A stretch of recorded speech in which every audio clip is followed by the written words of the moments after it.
Welcome to The Explainer. Today, we're tackling the ultimate business balancing act, and that is inventory control. Look, whether you're a seasoned operations manager or you're just kind of curious about how businesses actually stay afloat behind the scenes, we're going to take some pretty complex operational concepts and break them down into crystal clear, actionable insights. Right off the bat, let's start with this absolutely crucial perspective. Inventory for any business is money sitting around in another form. I really want you to let that sink in for a second. When you walk into a warehouse, or look at a crowded stockroom, you aren't just looking at cardboard boxes or raw materials or finished products. You are literally looking at your business's cash. It's just frozen. It's frozen in a physical form, sitting there, waiting to be sold or used. I mean, think about it. You wouldn't leave piles of dollar bills just sitting unguarded in some dusty room, right? Well, you shouldn't do it with your inventory either. So, here's our quick roadmap for this explainer. We'll define what stock actually is, look at the four main types, uncover the hidden costs of holding it, and then dive into how to master control using the ABC and VED frameworks. All right, Section 1, the core concept. Let's establish exactly what we mean when we talk about inventory in a strict business context. From an accounting perspective, inventory is strictly classified as a current asset on a balance sheet. Now, why current? Because a company typically intends to sell it, use it up, or convert it back into liquid cash pretty quickly, usually within a single year. But here's the catch with that. To even put it on the balance sheet, that inventory has to be physically counted and measured. It's generally held for three reasons: direct sale, use in production, or to finish ongoing production. Simply put, it's the absolute lifeblood of your daily operations. Moving right along to Section 2, let's explore the four distinct shapes this frozen money can take, because it's rarely just one type of product. We generally break inventory down into four categories based on how the items are used. First up, raw materials. These are your essential ingredients. Think steel, raw plastics, or the base chemicals for manufacturing something like shampoo. Second is work in progress, or WIP. These are your partially finished goods. They're still moving down the assembly line, so they aren't raw materials anymore, but they aren't quite ready to sell yet either. Third, we have finished goods, the fully completed items ready to hit the market. And fourth, and honestly this one gets overlooked way too often, maintenance, repair, and operations, or MRO. We're talking cleaning supplies, spare machinery parts, even office materials. It's the stuff that keeps the actual operations running smoothly. Every single piece across all four of these types contributes directly to your overall value chain. So why does holding all this stuff matter so much? Why can't a company just buy a massive warehouse and store everything forever? Well, that brings us to Section 3, the true inventory costs. In inventory management, you are constantly fighting this tension between two types of costs. On one hand, you have ordering or acquisition costs. Every single time you need inventory, it costs money just to get it in the building. You're paying for the time it takes to prepare purchase orders, communicate with suppliers, and process internal requisitions. But then, on the flip side, you have holding or carrying costs. This is the heavy burden of just maintaining the stock. We're talking warehouse property taxes, insurance against fire and theft, depreciation, and here's the massive one: the opportunity cost of funds. If your capital wasn't frozen in those physical goods, you could be investing it elsewhere and actually earning a return.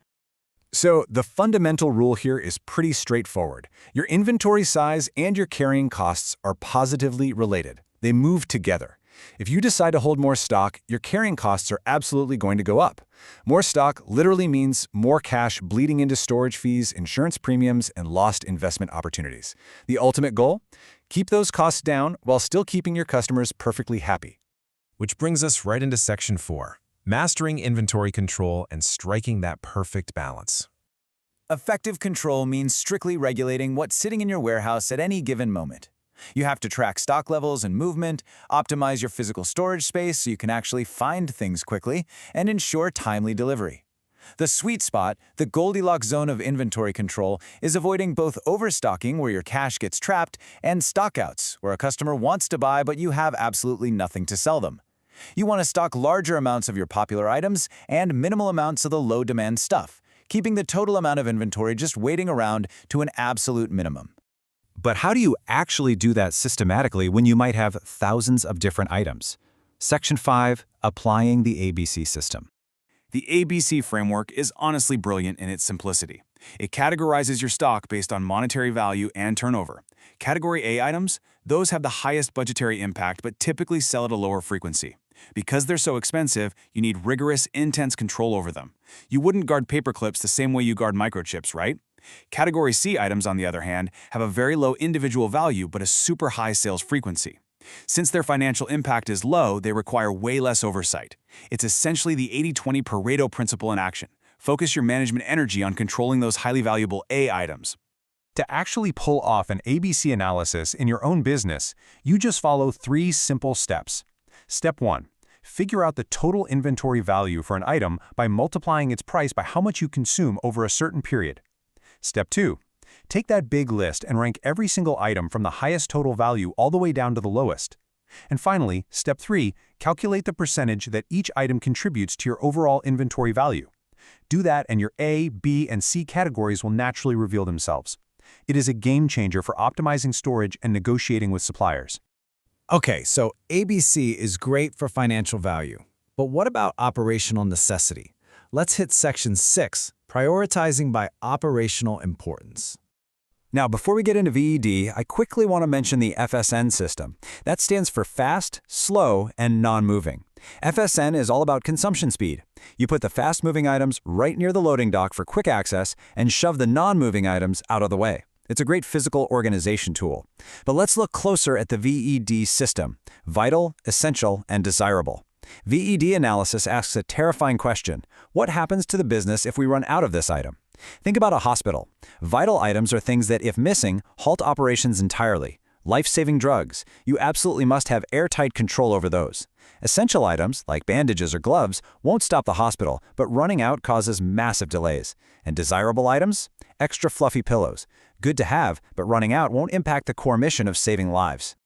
Implementing VED is pretty straightforward. Step 1. List everything you have. Step 2. Be brutally honest and categorize them based on how critical they are to keeping the lights on. Step 3. Build custom strategies for each tier. You want extremely tight, constant control for the vital stuff, maybe some flexible, automated ordering for the essentials, and very minimal stock kept on hand for the desirables. And Step 4, which you cannot skip, monitor and review these classifications regularly. And that brings up a huge warning. You can't just categorize your inventory once, put the binder on a shelf, and forget about it. Inventory management is incredibly dynamic. An item's criticality is going to change over time. Thanks to market shifts, new customer preferences, or just new technology, an item that is just desirable today could absolutely become vital to your survival tomorrow. You've got to keep reviewing those frameworks. Just as a quick note before we wrap up today, the foundational concepts, the cost breakdowns, and these analytical frameworks we've been walking through are drawn directly from the academic materials on inventory management provided by Igno. All right, I'm going to leave you with this final thought. The next time you walk through a storage room or you're scrolling through a warehouse ledger, remind yourself you're not looking at boxes of parts. You're looking at boxes of cash.